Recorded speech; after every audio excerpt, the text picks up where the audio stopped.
Oui. Est-ce qu'il préserve les conditions de travail des cheminots? La réponse est oui. Est-ce qu'il donne des marges de manœuvre dans des négociations par région sur un certain nombre de sujets liés à l'organisation du travail, comme le demandait la CFDT? La réponse est oui. Est-ce qu'il y a des choses qui s'améliorent, notamment concernant le travail de nuit, dont on sait que c'est une question importante à la SNCF? La réponse est oui. Donc à partir de là, les militants de la CFDT, de la SNCF, ont porté leurs propositions, leurs revendications, ils ont négocié. Oui.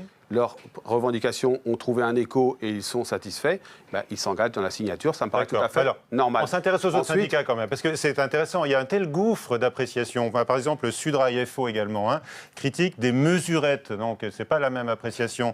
Et même une dégradation des conditions de travail des cheminots sur certains points. Alors comment comprendre une telle différence de jugement? D'abord, il faut noter finalement la mesure de cette appréciation. Ils énoncent des mesurettes, ça veut dire qu'il y a bien quelque chose d'intéressant pour les cheminots dans cet accord. Et ensuite, ils disent qu'il peut y avoir des dégradations sur certains points.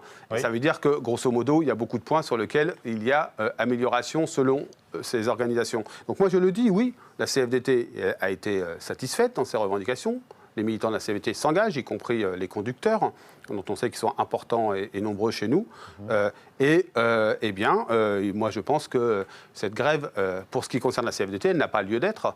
Nous ne nous sommes jamais engagés, puisque nous avons préféré faire le choix de la négociation. Je pense que maintenant, c'est aux organisations syndicales qui continuent ce mouvement de prendre leurs responsabilités. Et vous leur dites, et vous dites, oui, il faut savoir arrêter une grève quand on a obtenu satisfaction, c'est ce que vous dites.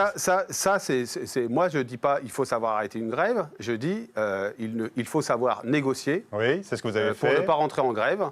Et parce qu'on peut obtenir des satisfactions par cette méthode. C'est ce qu'on vient de faire après le petit bras de fer qui s'opère entre l'exécutif, c'est-à-dire le président de la République, le Premier ministre et la CGT. C'est pas mon problème. Mais quand même, vous pouvez quand même nous en dire encore un mot, parce qu'on attend la décision de la CGT cheminot. Est-ce que vous avez bon espoir? Pour l'instant, elle se tait. C'est peut-être un signe encourageant. Moi, ce que je souhaite surtout, c'est qu'elle ne s'oppose pas à cet accord. Parce qu'on le sait, si la CGT et Sud s'opposaient à cet accord à la SNCF, il ne pourrait pas s'appliquer. Et ce serait un mauvais coup porté aux cheminots. Et je crois, moi j'en appelle aux cheminots, je crois qu'il est utile de dire aux organisations syndicales que cet accord est une bonne chose pour eux et que du coup il faut qu'il s'applique.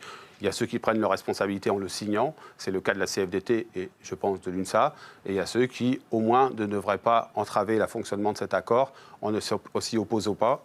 J'espère que ce sera le cas de la CGT, mais surtout je me garderai bien de leur donner un quelconque avis, parce que c'est une organisation qui a toute légitimité à se prononcer par elle-même.